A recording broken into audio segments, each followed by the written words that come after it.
Hello everyone, welcome है आपका 70th BPSC के करंट अफेयर्स के सीरीज में। आज हम लोग लेक्चर 21 पे है। हमने आपको बोला है कि जनवरी से अगस्त तक का करंट अफेयर्स हम लोग 25 लेक्चर में करने का कोशिश करेंगे, ठीक है। फिर हम लोग सितंबर, अक्टूबर, नवंबर का भी करेंगे, ठीक है। ये हमारा रनिंग नोट्स है। हम आपको फ्रेश नोट्स अपने टेलीग्राम पे अपलोड कर देंगे, तो जो भी बच्चे को नोट्स चाहिए सो दैट प्रिंट आउट करके मल्टीपल टाइम रिवाइज कर सके, तो आप टेलीग्राम पे जुड़ जाइए। डिस्क्रिप्शन में टेलीग्राम का लिंक है। पहला न्यूज़ देखते हैं हम लोग क्या है कि leaders joint statement on the development of strategic area of Russia and India. तो रसिया और इंडिया के लिए एक ज्वाइंट स्टेटमेंट दिया गया है कि वो लोग क्या करेंगे, USD 100 बिलियन का 2030 तक ट्रेड करेंगे। बायलेटरल ट्रेड, बायलेटरल मतलब दो आदमी के बीच में बायलेटरल होता है, मल्टीपल लोगों के बीच में मल्टीलेटरल होता है। तो जब भी बायलेटरल मतलब होता है द्विपक्षीय, ठीक है। मल्टीलेटरल होगा। ये कौन सा है? 22nd एनुअल बायलेटरल समिट है between Russia and India, held on 8 से 9 जुलाई 2024 मॉस्को में। मॉस्को कहाँ है? रसिया में। तो आपको ये ध्यान पे रखना है 2030 तक USD 100 बिलियन करना है रसिया इंडिया का 22nd समिट। इतना याद रख लिए, मोर देन सफिशिएंट है। पवाई लेक कहाँ पे? मुंबई में, ठीक है। मुंबई का बड़ा पाव फेमस है, तो बड़ा पाव से पवाई लेक याद रख सकते हो, ठीक है। साउथ इंडिया का first road metro flyover Bangalore metro rail corporation ने बनाया, ठीक है। नेक्स्ट है world oldest cave painting in Indonesia मिला है, so a pig and a people. तो ये है क्या ना कि the scene dominated by representation by pig. एक पिग मतलब आप जान ही रहे हो, और उसके साथ साथ 3 स्मॉलर ह्यूमन लाइक फिगर्स मिला है। तो जब भी आपका केव या फिर ये केव पेंटिंग मिला है, केव मतलब जानते हो केव, ठीक है, और पेंटिंग मिला है, तो ऐसा कुछ भी मिलता है तो हमारे एग्जाम के लिए इंपॉर्टेंट हो जाता है। कहाँ मिला है? तो इंडोनेशिया मिला है। इंडोनेशिया आइलैंड के किस पे मिला? सुलवेसी आइलैंड पे मिला। इंडोनेशिया में मल्टीपल आइलैंड है, ठीक है, उसमें सुलवेसी आइलैंड में मिला है। तो आपसे पूछ सकता है question, recently a pig and the 3 smaller human like figure cave painting has been found in where found, ठीक है, ऐसा पूछ सकता है आपसे। देखो, India employment provisional grew at 6% in financial year 24 versus 3.2% in financial year 23 RBI data show. RBI कह रहा है कि इंडिया का एम्प्लॉयमेंट जो है ना उसका जो ग्रो होगा वो 6% होगा। किसमें? फाइनेंशियल ईयर 2024 में, ठीक है। 2024 में फाइनेंशियल ईयर में इतना ग्रो होगा, जो कि फाइनेंशियल ईयर 23 में 3.2% का ग्रो हुआ। तो ये आरबीआई कह रही है। आरबीआई मतलब reserve bank of India. Financial year 24 का मतलब क्या होता है? फाइनेंशियल ईयर 24 का मतलब क्या होता है, ये जरूर कमेंट सेक्शन में आप बोल सकते हो, बता सकते हो, ठीक है। अब हम लोग देखते हैं कंट्री और करेंसी के बीच में थोड़ा डिटेल। रसिया का करेंसी अगर हम आपसे पूछे तो रूबेल है, स्वीडन का क्रोना है, जापान का येन है, चाइना का युआन है। दोनों में कंफ्यूज मत करना। यूक्रेन का हरिवेनिया है, ठीक है, हरवेनिया है, और इजराइल का सेकेल है, ठीक है, ये ध्यान पे रखना। नॉर्थ की भी एक जगह है, कहाँ का है? प्रोविंसेज है, provinces in the east of democratic Republic of Congo. तो डेमोक्रेटिक रिपब्लिक ऑफ कॉन्गो के ईस्ट का जो प्रोविंसेस है उसको हम लोग नॉर्थ क्यूबिक बोलते हैं। ये फेमस क्यों है? क्योंकि has been plague by a conflict of more than 2 decade. यहाँ पे कन्फ्लिक्ट हो रहा है, कन्फ्लिक्ट मतलब लड़ाई दंगा हो रहा है। कुछ आम ग्रुप है, कुछ इंडिविजुअल भी है, वो लड़ाई कर रहे हैं यहाँ पे, आम ग्रुप लोग। उसको हम लोग मार्च 23 मूवमेंट भी बोलते हैं। तो अगर आपसे पूछ देगा कि M23 मूवमेंट या मार्च मूवमेंट आपसे पूछ देगा, या मार्च 3rd मूवमेंट आपसे पूछ देगा, तो ये कहाँ हो रहा? नॉर्थ कीवी में हो रहा है। कीवी कहाँ पे है? डेमोक्रेटिक रिपब्लिक कॉन्गो में है। इतना याद रख लिए, मोर देन सफिशिएंट होगा, ठीक है। सौम्या स्वामीनाथन जो है ना अपॉइंटेड हुआ है, उनका किस चीज़ के लिए अपॉइंट हुआ, मतलब उनको चुनित किया गया है principal adviser at health minister for national TB elimination programme. National TB elimination programme जो है ना उनके लिए इनको चयन हुआ, प्रिंसिपल एडवाइजर है ये, ठीक है, हेल्थ मिनिस्ट्री के अंदर, सौम्या स्वामीनाथन का, ठीक है। नेहरू जूलॉजिकल पार्क कहाँ पे? हैदराबाद में। सब वन लाइनर है, आपको याद रखना पड़ेगा। सेंगल्स एक अफ्रीका का देश है, उसका प्रेसिडेंट कौन बने हैं? बैचरोवी डोमिया फॉय, ठीक है, ये अफ्रीका का यंगेस्ट प्रेसिडेंट बने। ये एक सडनली फेस करें, ह्यूज चैलेंजेस फेस करें जस्ट बिकॉज ऑफ यूनिटी, मतलब इकट्ठा करने के लिए, मतलब जितने भी economic community of West African state है ना, इकोवास शॉर्ट फॉर्म में, उसको इकट्ठा करने के लिए इनको थोड़ा बहुत चैलेंजेस फेस करना पड़ रहा है। कहाँ के प्रेसिडेंट है? ये सेनेगल्स के प्रेसिडेंट है, और अफ्रीका में ये सेनेगल्स पड़ता है। अफ्रीका के यंगेस्ट प्रेसिडेंट ये है। नाम बिल्कुल ध्यान पे रखना। और अगर आपसे पूछूं इकोवास का आपका हेड हेडक्वार्टर कहाँ है, तो अबूजा नाइजीरिया में है, ठीक है। नेक्स्ट अर्जेंटीना का प्रेसिडेंट देखते कौन है, जेवी मिली है, ठीक है। फाइनेंशियल इंक्लूजन इंडेक्स कौन निकालता है, तो RBI reserve bank of India financial inclusion index निकालता है, याद रखना। चलो नेक्स्ट है सेंट्रल कंज्यूमर प्रोटेक्शन अथॉरिटी, बहुत इंपॉर्टेंट है। हम कुछ भी खरीद रहे हैं तो हमारा प्रोटेक्शन कौन करेगा, तो हम लोग कंज्यूमर है, तो उसके लिए सेंट्रल कंज्यूमर प्रोटेक्शन अथॉरिटी बनाया गया। कब एस्टैब्लिश हुआ, जुलाई 2020 में, अंडर कंज्यूमर एक्ट ऑफ 2019। तो इसका एक्ट 2019 में है और consumer protection consumer central consumer protection authority कब बना, 2020 के जुलाई में बना, ठीक है। सॉरी, इसका काम है to promote protect and enforce the right of consumer as a class. तो क्या कंज्यूमर का राइट है, उसको इन्फोर्स करना, प्रोटेक्ट करना, प्रमोट करना, ठीक है। अगर मान लो हमसे कुछ चार्ज किया जा रहा है, बिना मतलब का चार्ज का। अगर मान लो किसी शॉपिंग कॉम्प्लेक्स में गए, सामान खरीद रहे और हमसे एसी का चार्ज कर दिया जा रहा है कि आप एसी में ले रहे हो, तो ये तो ऐसा सर्विस है जो आपको देना चाहिए। अब कोई आदमी गया है सामान खरीदने के लिए और एसी का चार्ज 10 रुपये डाल दिया उसमें, तो ये कंज्यूमर प्रोटेक्शन के पास जाना चाहिए ना। इसके लिए क्या क्या 6 कंज्यूमर राइट है define in the act. Safety हो गया, ऑब्वियस सी बात है। इन्फॉर्म हो गया, मतलब हमें सब कुछ पता होना चाहिए। चूज हो गया, टू बी हियर्ड हो गया, मतलब कोई सुनने वाला तो होना चाहिए। सीक रिडर्सल हो गया, ठीक है। कंज्यूमर एजुकेशन हो गया। ये सब इसके 6 कंज्यूमर राइट है। म्यूचुअल रिकग्नाइजेशन एग्रीमेंट किसके बीच में, ये आपसे डायरेक्ट क्वेश्चन पूछेगा। तो इंडिया और ताइवान के बीच में किस चीज़ के लिए, ऑर्गेनिक प्रोडक्ट के लिए। तो आपसे ऐसा पूछ सकता है कि ऑर्गेनिक प्रोडक्ट बहुत ज़्यादा न्यूज में है, तो ऑर्गेनिक प्रोडक्ट का जो म्यूचुअल रिकग्नाइजेशन एग्रीमेंट है, मतलब MRA, वो किसके बीच में, इंडिया और ताइवान के बीच में। ताइवान का है, चाइना के आसपास है, आप देख लोगे साउथ चाइना सी में ताइवान पड़ता है, ठीक है। अब थोड़ा बुक देख लेते हैं, कौन कौन सा बुक लिखा है। ये बुक है, उसके ऑथर लिखा है हमने, ठीक है। जो सुभाष चंद्र बोस है ना, उन्होंने इंडियाज स्ट्रगल बुक लिखा था। CR दास, जिसको हम लोग देश बंधु भी बोलते हैं, उन्होंने क्या लिखा, चितरंजन दास, इंडिया फॉर इंडियंस, ठीक है। और लाला लाजपत राय ने लिखा अनहैप्पी इंडिया। तो मुझे लगा ये बहुत इंपॉर्टेंट है, और ये बिहार स्पेशल नहीं कह के आप इसको कह सकते हो कि ये मॉडर्न हिस्ट्री का पार्ट है, तो आप इसको ध्यान पे रख लो, ठीक है। राष्ट्रीय रक्षा राज्य मंत्री Shri Sanjay Seth has launch GRSE accelerated innovation nurturing scheme gains 2024, ठीक है।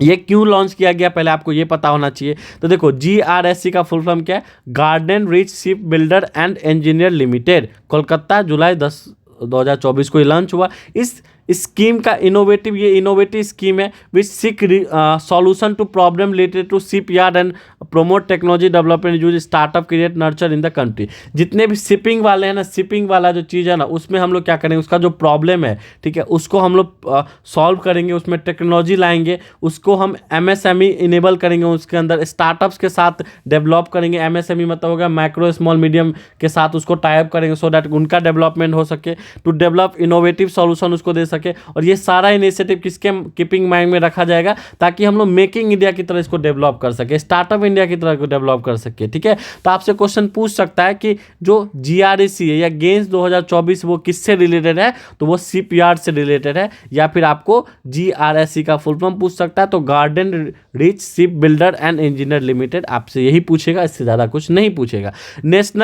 नेशनल गोपाल रत्न अवार्ड 2024, तो ये किससे रिलेटेड है, तो ये मेनली इसके लिए, ये किसके अंदर है, तो ये राष्ट्रीय गोकुल मिशन के अंदर है। इसमें मेनली क्या किया जा रहा है, जितने भी आपके फार्मर है, जो आपके फार्मर जो है ना, जो मिल्क प्रोड्यूस कर रहे हैं या डेयरी कोऑपरेटिव का काम कर रहे हैं, डेयरी कोऑपरेटिव सोसाइटी, डेयरी का मतलब दूध वाला का, ठीक है, या फिर आर्टिफिशियल इंसेमिनेशन टेक्नीशियन है, वो उनको एवरी साल, हर एक ईयर इनको क्या दिया जाएगा, नेशनल गोपाल रत्न अवार्ड दिया जाएगा। तो बहुत अच्छा चीज़ है।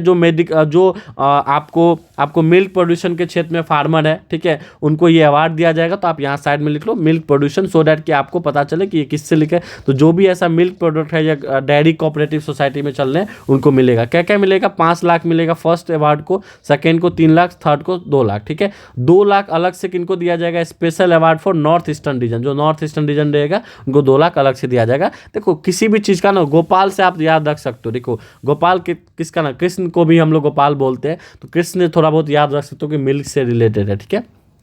देखो, अब देखो बिहार में क्या हो, बिहार का न्यूज़ है, बिहार स्पेशल का न्यूज़ है। देखो, नेशनल मीडिया भी इस चीज़ को कवर किया है, क्योंकि 3 सब इंस्पेक्टर जो है ना, वो थर्ड जेंडर से वो बिहार में सब इंस्पेक्टर बनी है, तो बहुत अच्छी बात है। तो Madhu is the one of the 3 transgender people, the other 2 are Ronit Jha and Bunty Kumar who clear the Bihar police subordinate selection commission BPSC exam to qualify the sub inspector position in the state. तो आपको सीधा सीधा नाम पूछेगा, पहला नाम मधु है, दूसरा का नाम रोनित है और थर्ड का नाम बंटी कुमार है। तो नाम ये आपसे पूछ सकता है, ठीक है। पेगासस आपसे पूछा जाएगा तो एक स्पाईवेयर है, किसने डेवलप किया? तो इजराइल के एनएसओ ग्रुप ने डेवलप किया। वन लाइनर है। बोरेहोल जियो फिजिक्स रिसर्च लैबोरेटरी कहाँ पे? करड़ महाराष्ट्र में, ठीक है। वर्ल्ड पॉपुलेशन डे कब मनाया जाता है? 11 जुलाई को मनाया जाता है। इस साल का थीम क्या था? To leave no one behind count everyone, ठीक है, ये याद रखोगे। उसके बाद नेक्स्ट आपका एक्सरसाइज पीच ब्लैक किससे रिलेटेड है? इंडिया एंड ऑस्ट्रेलिया का एट डर्बिंग ऑस्ट्रेलिया। तो इंडिया और ऑस्ट्रेलिया के बीच में एक्सरसाइज पीच ब्लैक होता है और इस साल कहाँ हुआ था? डर्बिंग ऑस्ट्रेलिया में हुआ था, ठीक है। अब देखो चार धाम यात्रा Pilgrim can now create Ayushman Bharat health account. तो जो भी चार धाम यात्रा कर रहे हैं ना, वो Ayushman Bharat health card account बना सकते हैं, जिसको हम लोग आभा भी बोलते हैं। किस पोर्टल पे? तो ई स्वास्थ्य धाम पोर्टल पे बना सकते हैं। ये पोर्टल किसका है? उत्तराखंड गवर्नमेंट का ये पोर्टल है। ध्यान पे रखना है, इस पोर्टल का ध्यान पे रखना है। ई स्वास्थ्य धाम पोर्टल के अंदर जितने भी चार धाम का यात्रा कर रहे हैं वो लोग आयुष्मान का भारत कार्ड बना सकते हैं। ये पोर्टल किस सरकार का है? उत्तराखंड सरकार का है, ठीक है। नेक्स्ट देखो, कैप्टन अविलाश रावत जो है ना and the crew of the oil tanker Marlin Luanda receive the 2024 exceptional bravery at sea award. तो आप यही ध्यान पे रखो, कैप्टन अविलाश रावत जो है ना इंडिया के हैं, इनको exceptional bravery award sea award दिया गया है from the International Maritime Organisation IMO. तो आईएमओ ने अविलाश रावत को एक्सेप्शनल ब्रेवरी सी अवार्ड दिया है फॉर देयर एक्स्ट्रा ऑर्डिनरी करेज, ठीक है। करेज मतलब होता है बहादुरी, तो इस चीज़ को आप ध्यान पे रखोगे, ठीक है। Thiruvananthapuram a big cargo ship called San Fernando from China. तो तिरुवनंतपुरम में एक बिग कार्गो मतलब जो ऐसा शिप जो गुड्स वगैरह उठा के लाता है, माल गाड़ी जिसको हम लोग बोल सकते हैं, जो माल शिप को उठाता है, ठीक है। शिप जो भी गुड्स वगैरह को कैरी करता है उसको हम लोग बोलते हैं बिग कार्गो, ठीक है। सैन फ्रांडो उसका नाम है। चाइना से अराइव हुआ केरला के न्यू बिल्ट विजिंगम इंटरनेशनल सी पोर्ट पे थर्सडे मतलब याद नहीं रखना है, making the first container ship arrival at the India largest transshipment port. तो इंडिया का लार्जेस्ट ट्रांसशिपमेंट पोर्ट क्या है? वो आपका विजिंगम इंटरनेशनल सी है। कहाँ पे? केरला में। यहीं पे कौन सा शिप आया है? सैन फ्रांडो पहला शिप है जो यहाँ पे सी जो है यहाँ पे कार्गो शिप है जो यहाँ पे पहुँचा है, इसे याद रख सकते हो। बीमटेक न्यूज में तो बीमटेक का फुल फॉर्म देते हो bay of Bengal initiative for multi sectoral technical and economic cooperation. तो जो भी बे ऑफ बंगाल के आसपास कंट्री है उनके लिए बिमटेक बना है। अगर आप इसका देखोगे कंट्री कौन कौन से, 7 मेंबर कंट्री ये। पहला तो इंडिया है, उसके बगल नेपाल, फिर भूटान, ठीक है। चाइना नहीं है, म्यांमार है क्योंकि बे ऑफ बंगाल में इसका चलता है। थाईलैंड भी होगा, ऑब्वियस सी बात है। बांग्लादेश तो होगा ही और श्रीलंका है। तो ये 7 कंट्री का आप नाम याद रखोगे। इसका फर्स्ट समिट कहाँ हुआ था? थाईलैंड में हुआ था। श्रीलंका इसका करंट चेयर है, मतलब अभी श्रीलंका ही इसको चेयर कर रहा है। अब देखो ये चीज़ बीपीएससी बिल्कुल पूछ रहा है। पिछले साल G20 को लेके पूछा था। अब इस साल ये याद रखो कि इंपॉर्टेंस क्या है बिमटेक का। तो 22% ऑफ वर्ल्ड पॉपुलेशन ये कैरी करता है बिमटेक कंट्री, और $2.7 ट्रिलियन जीडीपी कैरी करता है। 1/4 of the world traded gross goods crosses by Bay of Bengal every year. ये भी ध्यान में, 1/4 जो गुड्स है ना पूरे वर्ल्ड का वो बे ऑफ बंगाल से ही जाता है। सो कहाँ से जाता है? देखो थाईलैंड और सुमात्रा के बीच में जो है ना, थाईलैंड और सुमात्रा के बीच में इधर से चाइना भी ले जाता है, ठीक है। तो ये भी इंपॉर्टेंट है। 6 फोकस एरिया क्या क्या है? ट्रेड है, टेक्नोलॉजी है, एनर्जी है, ट्रांसपोर्ट है, टूरिज्म और फिशरीज है। इस पे बिमटेक फोकस करिए, इससे ज़्यादा नहीं पूछेगा आपसे।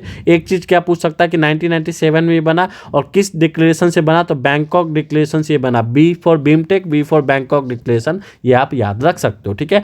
कैनेडिया एसेट मैनेजमेंट, कनाडा का एक एसेट मैनेजमेंट फॉर्म है जिसको हम लोग ब्रुकफील्ड बोलते हैं। ब्रुकफील्ड उसका नाम है।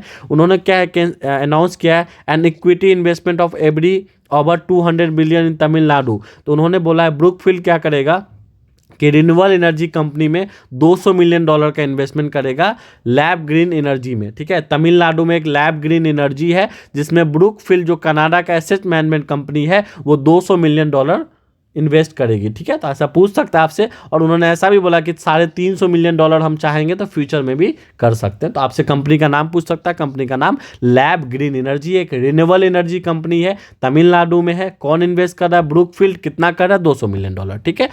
25 जून को संविधान हत्या दिवस घोषित किया गया केंद्र सरकार के द्वारा। आपसे डेट पूछ सकता है क्योंकि इसी के दिन 1975 में इमरजेंसी लगाया गया था, ठीक है। नेक्स्ट आपको एग्रीश्योर, तो एग्रीश्योर का फुल फॉर्म पता होना चाहिए, agri fund for startups and rural enterprises, a government back fund that provide financial support to startups and agripreneurs in the agriculture and allied area. जो भी एग्रीकल्चर या उसके साथ वाले जो एग्रीकल्चर एलाइड सेक्टर है उसमें जो भी स्टार्टअप बना के फंड इन्वेस्ट करेंगे तो हम एग्रीकल्चर स्टार्टअप को एग्रीप्रेन्योर्स बोलते हैं। जैसे एंटरप्रेन्योर होता है ना, जैसे एग्रीकल्चर वाले को एग्रीप्रेन्योर्स बोलते हैं। एग्रीश्योर एक स्कीम है, गवर्नमेंट का स्कीम है जिसका full form agri fund for startup and rural enterprises है, याद रखोगे। Bhutan to join big cat alliance, big cat alliance में भूटान ज्वाइन करेगा। बिग कैट अलायंस में कौन कौन सा आता है, तो टाइगर आता है, लायन आता है, लिपर्ड आता है, स्नो लिपर्ड आता है, चीता आता है, जैगवार आता है, पूमा आता है। तो पूमा का भी शूज पहन, तो जैगवार का गाड़ी है, चीता याद रखो, स्नो लिपर्ड याद रखो, लिपर्ड याद करो, लायन याद करो, टाइगर याद करो। इसी स्कीम के थ्रू 7 बिग कैट अलायंस के थ्रू आपको अंदर प्रोजेक्ट टाइगर इंडिया ने कुछ चीता मंगाया था मध्य प्रदेश में नेबिया से, ठीक है। तो ऐसे याद रख सकते हो, पुराना न्यूज़ हो तो नहीं पूछेगा। बिग कैट अलायंस क्या मल्टी कंट्री मल्टी एजेंसी कोalition है। 96 बिग कैट रेंज कंट्री जो है ना, हम इसको बिग कैट बोलते हैं क्योंकि आप देखोगे ना टाइगर लाइन को तो थोड़ा बिल्ली जैसा दिखता है, इसलिए वो बड़ा है तो उसको लोग बिग कैट बोलते हैं। नॉन रेंज कंट्री, तो 96 कैट रेंज कंट्री या नॉन कैट रेंज कंट्री का बिग कैट अलायंस एक अलायंस है। हेडक्वार्टर्स का इंडिया, इसलिए इंपॉर्टेंट है। इंडिया ग्रांट्स 150 करोड़ पर 2023-24 से लेकर 2027-28 तक 150 करोड़ इन्वेस्ट किया है बिग कैट अलायंस में, ठीक है, सो दैट इसका प्रोटेक्शन हो सके। तो 150 करोड़ आपसे पूछ सकता है क्योंकि 2023 से 24, 2027 से 28 के बीच में इंडिया इन्वेस्ट करने जा रही है, ठीक है। नेक्स्ट है इंडिया का first deep water container transmit, ये हमने आपको बता दिया है। तिरुवनंतपुरम किला में वाजिगम इंटरनेशनल सी पोर्ट जो आप बताया, जहाँ पे चाइना का एक शिप पहुँचा है, तिरुवनंतपुरम में है। ऑल वेदर ग्रीन पोर्ट है ये, आप इसको ध्यान पे रख लो, ठीक है। Galathea bay wild life sanctuary Andaman Nicobar island पे है, उसमें भी मोस्ट प्रिसाइज कहाँ पे, ग्रेट निकोबार में, ठीक है। एकलव्या मॉडल रेसिडेंट स्कूल जो है ना वो किसके लिए, वो देखते हैं। 1997 से 1998 में स्टार्ट किया गया था। Quality education for ST children, ST मतलब scheduled tribe in remote area, ठीक है। को educational residential from class 6 to 12। को एजुकेशनल रेसिडेंशियल स्कूल का मतलब होगा कि वहाँ पढ़ाई भी होगा और हॉस्टल का भी व्यवस्था होगा क्लास 6 से लेकर 12 तक एसटी स्टूडेंट के लिए। लेकिन नॉन एसटी भी यहाँ पे एडमिशन हो सकता है 10% ऑफ टोटल सीट। तो 90% एसटी के लिए रिजर्वेशन है, 10% अदर देन एसटी पीपल्स के लिए। एजुकेशन कंप्लीटली फ्री है, गवर्नमेंट फंड करता है। National education society for tribal student under ministry of tribal affairs इसको देखरेख करता है, ठीक है। अब एक deep water dog fish shark है जिसका नाम स्क्वैलस हीमा है, तो आपसे पूछ सकता है स्क्वैलस हीमा क्या है। तो एक डीप वाटर मतलब पानी के अंदर बहुत अंदर डॉग फिश शार्क है, मतलब कुत्ता जैसा दिखने वाला, ठीक है। केरला में दिखा गया, ठीक है।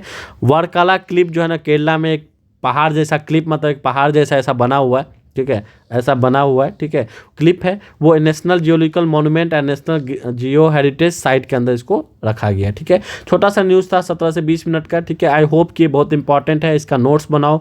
मैं तो ये बोलूँगा कि आप देख देख के साथ ही साथ लिखो, ठीक है, सो डैट कि आपका एक रनिंग नोट्स हो जाए। और एग्जाम से पहले जैसे मैं बहुत देखो, आप देखोगे हमें पढ़ाना है तो ये 6 पेज में चला जाता है, लेकिन आप इसको लिखोगे तो मुश्किल से 1 पेज में, मतलब एक साइड और दोनों साइड मिला के 1 पेज में आपका ये नोट्स बन जाएगा। अगर हम 25 लेक्चर दे रहे हैं तो आपका मैक्सिमम 30 से 35 पेज में आपका नोट्स हो जाएगा, जो एग्जाम से 1 सप्ताह पहले आपको बहुत हेल्प करेगा रिवीजन करने में। डेफिनेटली हम आगे और भी इनरिच कोर्स लाएंगे। जैसे हमारा अगस्त तक कंप्लीट हो जाएगा तो हम सितंबर से स्टार्ट करेंगे, तो सितंबर में अल्टरनेट लेक्चर देंगे आपको। जैसे हमारा अगस्त तक कंप्लीट हो जाएगा तो सितंबर, अक्टूबर, नवंबर 3 महीना तो हम आपको मुश्किल से 18 लेक्चर में खत्म कर देंगे। 18 मैक्सिमम 18 कह रहा हूँ, 15 लेक्चर में खत्म कर देंगे, ठीक है, 10 से 15 लेक्चर में। लेकिन जो 10 से 15 लेक्चर आएगा उसके बीच में हम आपको इनरिचमेंट वाला वीडियो डालेंगे। इनरिचमेंट मतलब हो गया कि और भी ढूंढ के करंट अफेयर्स डालेंगे, सो डैट कि आपके लिए अच्छा हो जाए। Thank you everyone.